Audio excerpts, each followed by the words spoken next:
Après 600 ans, il y a une question que beaucoup de femmes ne se posent presque jamais, parce qu'on leur a appris à considérer cela comme un simple détail du quotidien. Pourtant, ce détail peut influencer vos os, votre mémoire, vos articulations, votre glycémie, votre digestion et même votre énergie au réveil. Cette question est toute simple. Quel café buvez-vous réellement chaque jour? Je sais, pour beaucoup de personnes, le café n'est pas seulement une boisson, c'est un rituel. C'est l'odeur dans la cuisine, c'est la tasse chaude entre les mains, c'est ce moment de transition entre la nuit et la journée. C'est parfois un peu de courage liquide quand le corps se sent plus lent qu'avant. Et justement, c'est pour cela qu'il faut en parler avec sérieux. Parce qu'après 60 ans, le café peut être soit un petit soutien intelligent, soit une habitude qui fatigue le corps en silence. Pendant des années, on nous a répété que le café était bon ou mauvais de manière générale, comme si tout se résumait à une seule réponse.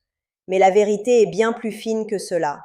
Le problème n'est pas toujours le café lui-même. Le problème, c'est sa qualité, sa préparation, ce qu'on y ajoute, et la façon dont il agit sur un corps qui, avec l'âge, devient plus sensible, plus inflammatoire, plus réactif, parfois plus fragile aussi. Et aujourd'hui, j'aimerais qu'on regarde cela ensemble avec calme, sans panique, sans rigidité, mais avec lucidité. Parce que vous n'avez pas besoin qu'on vous enlève tous vos plaisirs. Vous avez besoin qu'on vous aide à les choisir avec plus de sagesse. Restez bien avec moi jusqu'au bout, parce que le café numéro 1 à éviter est souvent considéré comme le plus pur, le plus authentique, presque le plus noble. Et pourtant, pour beaucoup de personnes après 60 ans, c'est l'un des plus agressifs pour le système cardiovasculaire et digestif. Et à l'inverse, le meilleur ajustement à faire est si simple qu'il pourrait transformer votre matinée dès demain. Commençons par les 4 cafés à éviter. Le quatrième, ce sont les cafés instantanés aromatisés. Vous les connaissez, noisettes, vanille, caramel, parfois chocolat, parfois même léger, sans sucre ajouté ou enrichi. Ils semblent pratiques, rassurants, presque innocents.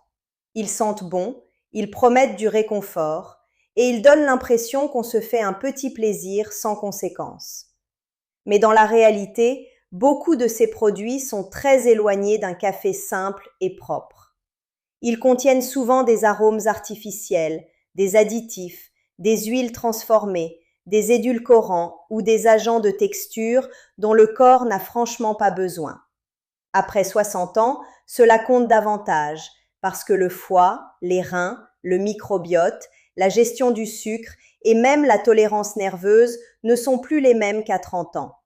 Ce que le corps supportait autrefois devient parfois une charge de trop. Et c'est cela qui rend ces cafés si trompeurs. Ils donnent l'impression d'être un petit plaisir confortable alors qu'ils peuvent participer à l'inflammation, aux variations de glycémie, au brouillard mental, aux fringales et à une fatigue plus sournoise.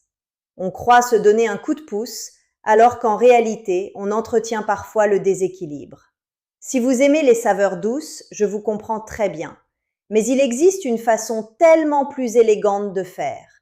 Prenez un vrai café, ajoutez un peu de cannelle, une pointe de vanille pure ou une touche de cacao non sucré.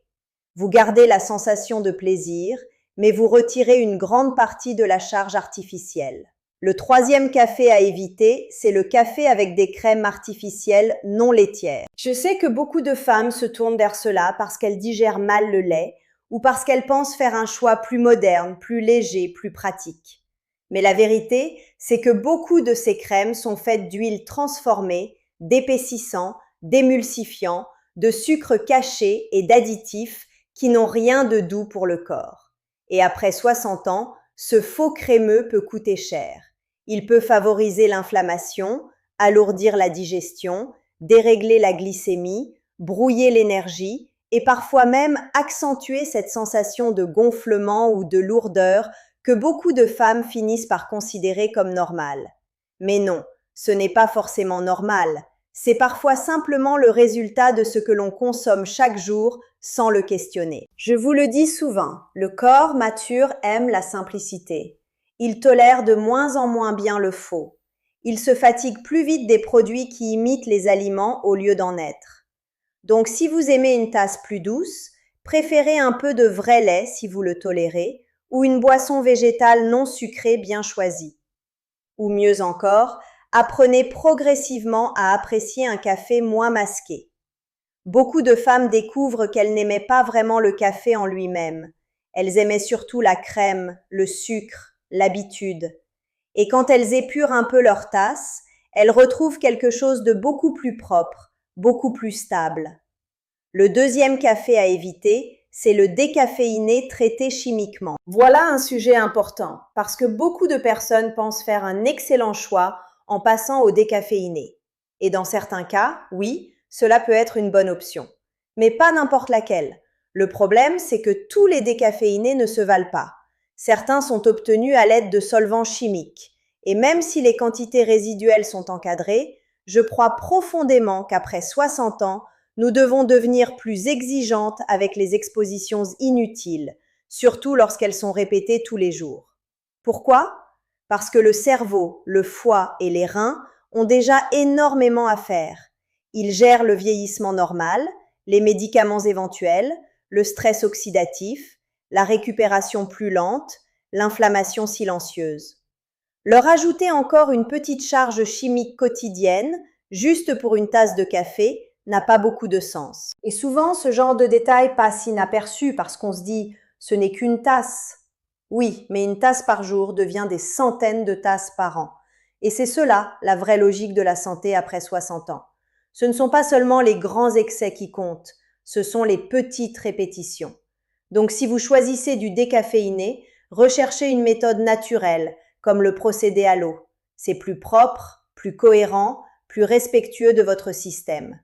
Et maintenant, le café numéro 1 à éviter après 60 ans, le café non filtré. Je sais que cela peut surprendre parce qu'il a souvent une image très noble, très traditionnelle, très authentique. La cafetière à piston, certains cafés bouillis, les préparations sans filtre papier, tout cela paraît presque plus vrai. Mais pour beaucoup de personnes, surtout après 60 ans, ce n'est pas la meilleure option. Pourquoi? Parce que le café non filtré laisse passer davantage de composés gras naturellement présents dans le café et certains de ces composés peuvent augmenter le LDL, ce qu'on appelle souvent le mauvais cholestérol. Et après 60 ans, ce point devient beaucoup plus important. Les artères sont moins souples, les risques cardiovasculaires méritent plus d'attention. La récupération est différente. Le corps supporte moins bien ce qui entretient l'inflammation ou la rigidité vasculaire. Si vous avez un terrain de cholestérol élevé, une histoire familiale cardiovasculaire, une tension délicate ou simplement la volonté de protéger votre cœur avec intelligence, le café non filtré mérite vraiment d'être reconsidéré. Et il n'y a pas que le cœur. Beaucoup de femmes trouvent aussi ce type de café plus irritant pour l'estomac. Reflux, brûlures, lourdeur, sensations acides. Cela peut être un vrai sujet après 60 ans, surtout quand on continue à boire le même café que depuis des décennies, alors que le corps, lui, a changé. La bonne nouvelle, c'est que la solution est simple, le filtre papier. Oui, quelque chose d'aussi banal peut faire une vraie différence. Il retient une partie des composés problématiques tout en laissant passer une grande partie des arômes et des antioxydants. Maintenant, passons à la partie la plus encourageante. Parce qu'il ne s'agit pas seulement d'éviter, il s'agit de mieux choisir. Le quatrième bon café, c'est un arabica biologique, torréfaction moyenne, préparé avec de l'eau filtrée. Pourquoi celui-là? Parce qu'il est souvent plus doux, plus équilibré, plus aromatique, moins agressif qu'un café trop torréfié ou de mauvaise qualité. Il apporte des composés intéressants pour lutter contre le stress oxydatif, soutenir l'énergie et accompagner une meilleure gestion du sucre sanguin. Et j'insiste aussi sur l'eau. Nous l'oublions souvent, alors qu'une tasse de café, c'est en grande partie de l'eau.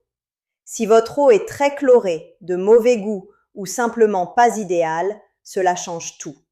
Filtrer l'eau est un geste modeste, mais c'est exactement ce genre de petit geste qui construit une vraie hygiène de vie. Le troisième bon choix, c'est le cold brew, le café infusé à froid. Et là, pour les femmes qui ont un estomac sensible, c'est parfois une révélation. Le café infusé à froid est généralement moins acide, plus rond, plus doux et bien mieux toléré par certaines personnes sujettes au reflux, à la gastrite ou aux inconforts digestifs. Beaucoup de femmes pensent devoir renoncer au café, alors qu'en réalité, elles avaient surtout besoin de changer la méthode de préparation. Je trouve cela très beau, parce que cela résume beaucoup de choses sur la santé après 60 ans. Parfois, il ne faut pas tout supprimer. Il faut simplement ajuster la forme. Le cold brew peut aussi être très pratique. Il se prépare à l'avance, se conserve facilement et permet de garder un petit rituel agréable sans agresser l'estomac. Le deuxième bon choix, c'est le café avec des peptides de collagène. Je sais que cela peut sembler un peu à la mode, mais quand c'est bien choisi, cela peut être intéressant. Après 60 ans, la perte de collagène se ressent dans la peau, bien sûr, mais aussi dans les articulations, les tendons, le confort du mouvement, parfois même dans la récupération musculaire. Ajouter un collagène de bonne qualité dans sa tasse du matin peut être une façon simple d'intégrer un soutien quotidien sans multiplier les produits. Je ne vous parle pas de miracle, je vous parle de cohérence. Vous avez déjà cette habitude du café? Très bien. Alors voyons comment la rendre un peu plus utile, un peu plus nourrissante, un peu moins vide. Et maintenant, mon choix numéro 1, le café avec un peu d'huile MCT et de cannelle de Ceylan. C'est probablement l'amélioration la plus intéressante pour les femmes qui se plaignent d'énergie instable, de brouillard mental ou de baisse de régime en milieu de matinée. Pourquoi? Parce que cette combinaison peut apporter une énergie plus régulière au cerveau, accompagner une meilleure stabilité glycémique et éviter certaines chutes brutales de concentration ou de vitalité. Après 60 ans, beaucoup de femmes ne manquent pas complètement d'énergie. Elles manquent de constance énergétique. Elles démarrent, puis s'éteignent. Elles tiennent, puis décrochent. Elles compensent avec du sucre, puis se sentent encore plus fatiguées. L'huile MCT peut fournir un carburant plus rapidement utilisable, notamment par le cerveau. Et la cannelle de Ceylan, lorsqu'elle est bien tolérée, peut accompagner plus harmonieusement la gestion du sucre que certaines habitudes beaucoup plus agressives. Bien sûr, allez-y doucement. Une petite quantité suffit. Le corps aime les transitions progressives, pas les expériences brutales. Au fond, ce que j'aimerais que vous reteniez aujourd'hui, ce n'est pas juste une liste de cafés à éviter ou à privilégier. C'est cette idée. Votre tasse du matin a du pouvoir. Elle peut vous apaiser ou vous irriter. Elle peut vous soutenir ou vous fatiguer. Elle peut stabiliser votre énergie ou l'envoyer dans les montagnes russes. Elle peut respecter votre âge ou agir comme si votre corps avait encore 25 ans. Et la beauté de cela, c'est que vous pouvez choisir. Vous n'êtes pas obligé d'abandonner le plaisir. Vous êtes simplement invité à l'affiner. Alors retenez ceci. Évitez les cafés instantanés aromatisés et ultra transformés. Évitez les crèmes artificielles non laitières. Soyez vigilante avec le décaféiné traité chimiquement. Et méfiez-vous du café non filtré si votre cœur, votre digestion ou votre cholestérol demandent plus de douceur. À l'inverse, privilégiez un bon arabica filtré avec une eau propre. Essayez le cold brew si votre estomac est sensible. Pensez aux peptides de collagène si vous souhaitez soutenir vos tissus et vos articulations. Et si cela vous convient, testez une petite amélioration avec de l'huile MCT et de la cannelle de Ceylan. Vous avez passé votre vie à faire ce qu'il fallait pour tout le monde. Il est peut-être temps de commencer à faire un peu mieux pour vous aussi. Demain matin, avant votre première gorgée, posez-vous une seule question. Ce café me soutient-il vraiment? Parfois, une nouvelle phase de vitalité commence avec une question aussi simple que celle-là. Prenez soin de votre cœur, prenez soin de votre clarté mentale, prenez soin de votre énergie. Et souvenez-vous toujours de ceci, l'âge n'est que le début.